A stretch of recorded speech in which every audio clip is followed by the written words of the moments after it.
रोशनपुर नाम के गांव में चंदा और शांति नाम की जिठानी और देवरानी रहती थी। चंदा का पति बहुत पैसे वाला था। उनके पास किसी भी चीज की कोई कमी नहीं थी और उसके विपरीत शांति का पति बहुत ही गरीब और नशेड़ी था। शांति चंदा के घर में काम करके अपना घर चलाती थी। भाभी, घर पर खाने के लिए कुछ भी नहीं है। अगर आप थोड़ा खाना दे पाए तो बहुत मेहरबानी होगी। मुझे जो भी पैसे मिलते हैं वो तो आपके देवर नशे में उड़ा देते हैं। ये तुम लोगों का ना रोज रोज का ड्रामा हो गया है। अब देवर जी कमाते नहीं है तो मैं क्या करूं? तुम्हारा पति तो तुम्हारी सारी कमाई दारू में उड़ा देता है। रहने दो भूखा उसे। अरे ऐसे मत बोलिए भाभी, आप तो जानती ही हैं कि वो मन के कितने साफ हैं, पर इस बेरोजगारी के कारण उन्हें दारू पीने की लत लग गई है। अरे अपना ये रोना गाना बाद में कर लेना, पहले काम निपटा ले घर का। मेरा और टाइम खराब ना कर। जा गेहूं पीस ले, फिर तुझे कपड़े भी धोने हैं। शांति रसोई घर में जाकर गेहूं पीसने लगती है। पीसते पीसते कुछ गेहूं वहां कपड़ों में गिर जाते हैं, जिसे देखकर उसके दिमाग में एक आइडिया आता है। क्यों ना ऐसे ही थोड़े गेहूं मैं अपने पल्लू में बांधकर घर ले जाऊं, फिर एक बर्तन में जमा कर लूंगी और उसे पीसकर रोटी बना लूंगी। कुछ दिन तो ऐसे ही चलता रहा, मगर फिर एक दिन चंदा ने शांति को ऐसा करते हुए देख लिया। अरे पहले तो मुझे लगा तुम लोग बस गरीब हो, पर तुम लोग तो चोर भी हो। चोरनी कहीं की। मुझे तो लगता था तू गेहूं पिसती है, पर तू तो अपने पल्लू में गेहूं छुपा कर ले जाती है। निकल मेरे घर से। मुझे माफ कर दो भाभी, हमारे पास खाने के लिए एक दाना तक नहीं था, इसलिए मुझे ये सब करना पड़ा।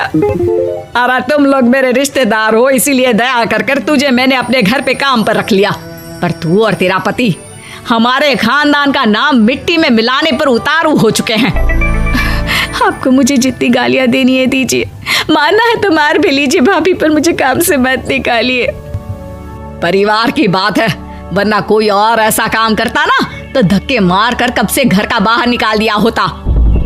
रोते रोते शांति अपने घर चली जाती है, जहाँ उसका नशेड़ी पति कहता है, अरे कहाँ रह गई थी कामचोर? इतनी देर क्यों कर दी? आज पैसे लाई कि आज भी खाली हाथ वापस आ गई हैं? अपने हाथ दिखा। जरूर पैसे छुपा लिए ताकि मैं दारू ना पी पाऊं। नहीं जी, मैं आपसे क्यों छुपाऊंगी, और अभी आप दारू पीने की बात कर रहे हैं, उसी कारण तो आज हम लोगों की ये हालत हो गई है। किसी काम की नहीं है तू, बिना मार खाए समझेगी नहीं।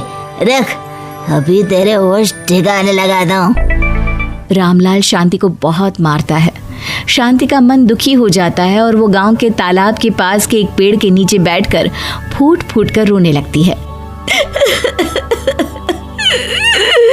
मैंने कभी किसी का बुरा नहीं किया, फिर भी भगवान मेरे साथ ऐसा क्यों कर रहा है?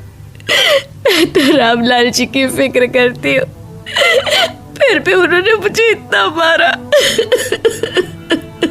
तभी उसे एक आवाज सुनाई देती है, रोने की कोई जरूरत नहीं है बेटी, चिंता क्यों करती हो?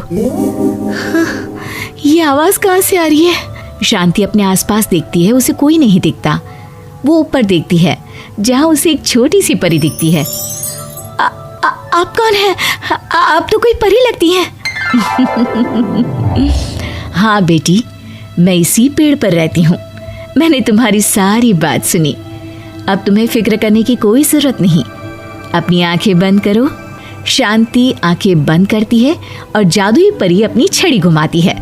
उसकी छड़ी घुमाते ही पेड़ के सारे पत्ते सुनहरे रंग के हो जाते हैं। परी उनमें से एक पत्ता तोड़ लेती है और फिर से अपनी छड़ी घुमाती है, जिसके कारण सारे पत्ते पहले की तरह साधारण से दिखने लगते हैं। आंखें खोलो बेटा। लो, इस पत्ते को ले जाकर अपने तकिए के नीचे रख देना। ये तो एक साधारण पत्ता है, इससे क्या होगा? ठीक है, अगर आप कहती हैं तो मैं इसे रख लेती हूँ। शांति उस पत्ते को लेकर अपने घर जाती है और अपने कमरे में तकिए के नीचे रखकर सो जाती है। सपने में उसे वही पेड़ वाली जादुई परी दिखाई देती है। बोलो शांति, क्या चाहिए तुम्हें? मैं चाहती हूँ हम बहुत अमीर हो जाए और मेरे पति नशा करना छोड़ दें, उन्हें कोई काम भी मिल जाए।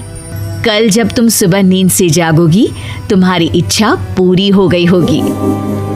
अगली सुबह शांति नींद से जागती है। अपने आसपास का नजारा देखकर चौंक जाती है। उसके बिस्तर पर चारों तरफ सोने चांदी रखे हुए थे। हे भगवान, कहीं मैं सपना तो नहीं देख रही?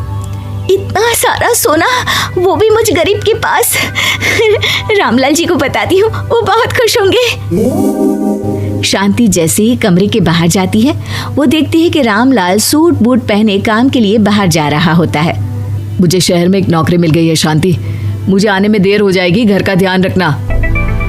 और इस तरह शांति बहुत अच्छा जीवन बिताने लगती है।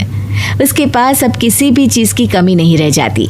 रातों रात शांति के पास आए इतने पैसों को देखकर उसकी जिठानी उससे पूछती है, अरे क्यों रे शांति, कहीं बड़ा हाथ मारा है क्या? अचानक तुम लोगों के पास इतना पैसा कैसे आ गया? नहीं नहीं भाभी, ये सब तो जादुई परी के दिए हुए पत्ते का कमाल है। शांति जादुई पत्ते के बारे में सारी बात चंदा को बताती है, जिसे सुनकर चंदा के मन में लालच आ जाता है और वो झूठ मूठ रोते हुए उसी पेड़ के नीचे जाती है जहाँ उसकी रोने की आवाज सुनकर जादुई परी कहती है, क्या हुआ बेटा, क्यों रो रही हो? मैं बहुत गरीब हूँ, मेरे पति मुझे बहुत मारते हैं, अब मैं जीना नहीं चाहती। चिंता मत करो बेटा, अपनी आंखें बंद करो। जादुई परी चंदा को भी उसी पेड़ का एक पत्ता देती है और तकिए के नीचे रखने को कहती है।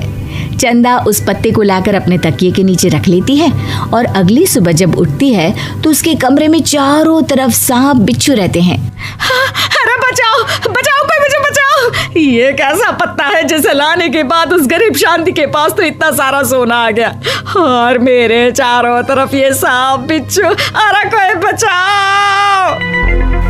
चंदा अपनी जान बचाती हुई शांति के पास जाती है। चलिए भाभी, मुझे लगता है आपके घर में सांप बिच्छू को बस जादुई परी ही हटा सकती है। दोनों मिलकर जादुई परी के पास जाते हैं। ये सब तुम्हारे बुरे इरादों का नतीजा है चंदा। तुम झूठ मूठ बस पैसे के लालच के कारण यहाँ आकर रो रही थी, इसीलिए तुम्हें जादुई पत्ते ने उसकी सजा दी। अरे मुझे माफ कर दीजिए जादुई परी, मेरे मन में लालच आ गया था। अरे शांति, तुम भी मुझे माफ कर दो, मैंने तुम्हारे साथ बहुत गलत किया है, फिर भी तुम मेरी मदद के लिए आई।